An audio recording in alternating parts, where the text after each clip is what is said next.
አሁን ዳግም በመጀመር ደስ ብሎናል። እኔም ሌሎች ጓደኞቼም ሌሎችም አሉ ደስ ብሏቸዋል። እኔን ብቻ ሳይሆን የትግራይ ህዝብ በአጠቃላይ በዚህ በፕሪቶሪያው ሰላም ስምምነት መሰረት ሁሉም የሰላም መሰረት ያደረገ ስራ የሚሰሩ ስራዎች በጣም ደስተኛ ነው። ልማት ነው የሚፈልገው፣ ሰላም ነው የሚፈልገው እና ይሄንን ነገር ተጠናክሮ እንዲሄድ ነው የሚፈልገው። እኛም ወደ ስልጠናው ገብተናል። ስልጠናውም መልሶ ለመቋቋም የሚጠቅም በጣም ወሳኝ የሆነ ስልጠና ነው። እንዴት ወደ ህብረተሰቡ ተሰማርቶ መስራት እንደሚችል በኢኮኖሚ በማህበራዊ እንዴት መሰማራት እንደሚችል የሚጠቅም መሰረታዊ ስልጠና ነው።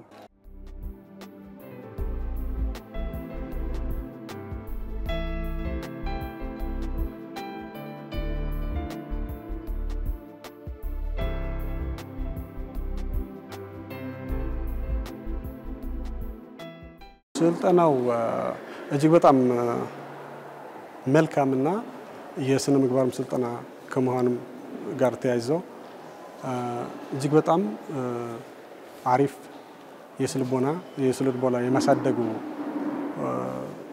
ጉዳይ እጅግ በጣም ከፍተኛ ነው እና በጣም አሪፍ ስልጠና ነበረ።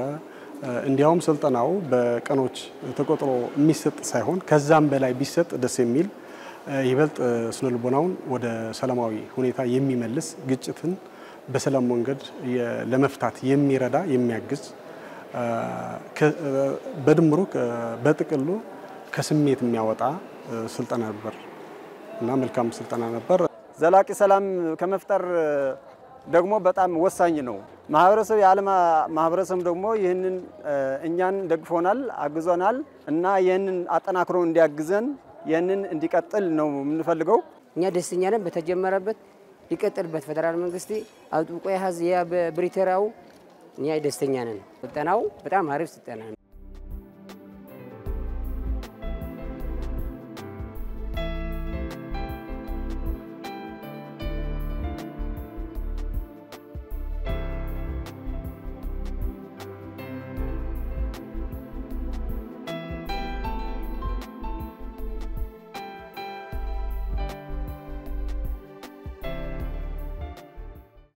ከ5000 በላይ ቀድሞ ተዋጊዎች በዚህ ፕሮሰስ ውስጥ አሁን ላይ እያለፉ ይገኛሉ።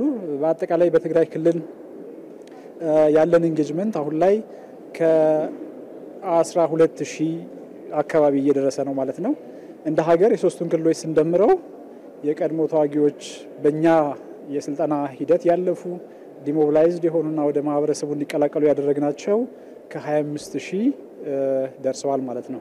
ይሄ ለኮሚሽኑ ትልቅ የስራ ማይልስቶን አድርገን እንወስደዋለን። ነገር ግን ሰፊውና ትልቁ ስራችን አሁንም ከፊት ነው ያለው።